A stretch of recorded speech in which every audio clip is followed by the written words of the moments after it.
What's up, guys? Welcome to Fragrance Friday. I want to do a video today on how to find your signature scent. I think this is a really important topic for most people. If you're not into collecting fragrances like I am, but you still want to have, a small collection, 1 to 3. But this video is going to just focus on one. Let's say you just want to buy one. How do you go about doing that, and how do you decide? So I'm just going to tell you what I think are the most important characteristics of a signature scent. So let's start off with mine. I don't know if I've talked about this yet, but Parfums de Marly Layton. So there's just going to be, I guess I'll describe it for you. People say it has like a vanilla, apple, but also spicy cardamom scent. That's probably the most common description you're going to get. Cardamom is known as like a really sexy type spice. It's sort of like a baking spice. I've used it in cooking long before I realized it was like a fragrance thing. I really like it. But I think what makes Layton really unique is that it's got floral notes in the mid notes. So it gives it a little bit of like a fresh, flowery, unisex type smell to it, which I think is the reason that a lot of women like it. I get complimented on it all the time, and I love it. What's nice about this one is it's known as like really popular among the fragrance community, which you might think, well, don't you want to be more unique?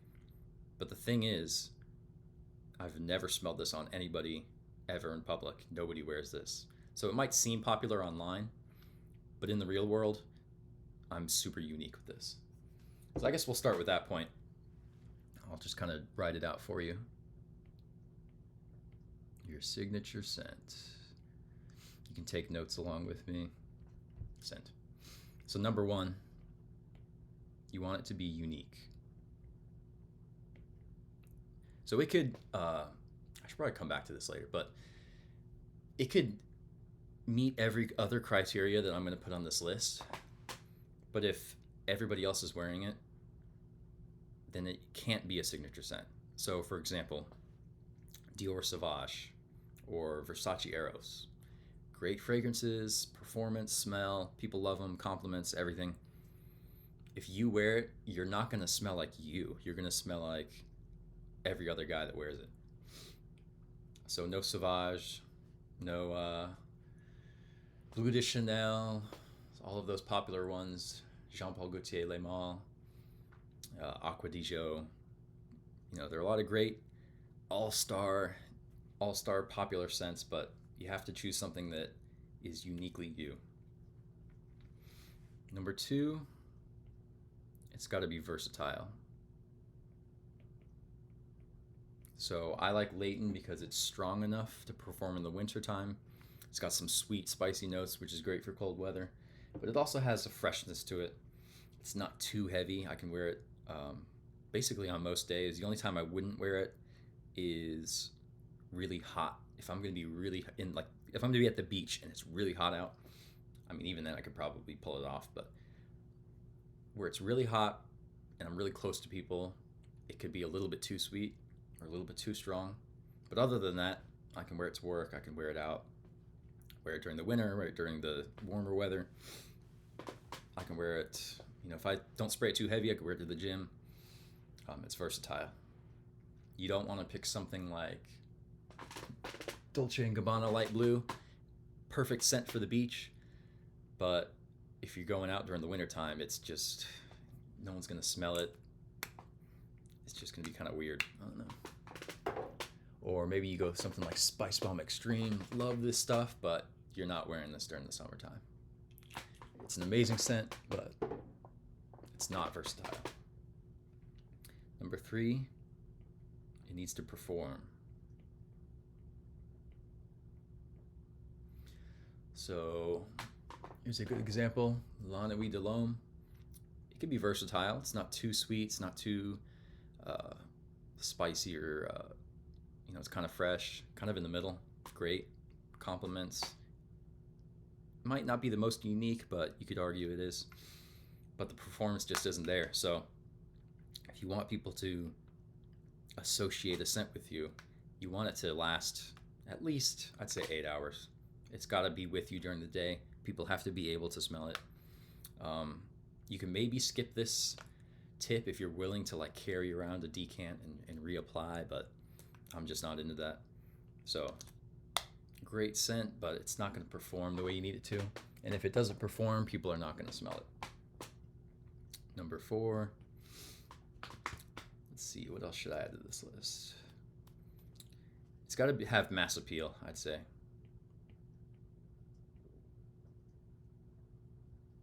So I could, I might have a fragrance that I love, like red tobacco, but this is too strong for a lot of people, and a lot of people don't like it. And especially if you get into like niche perfumes like this,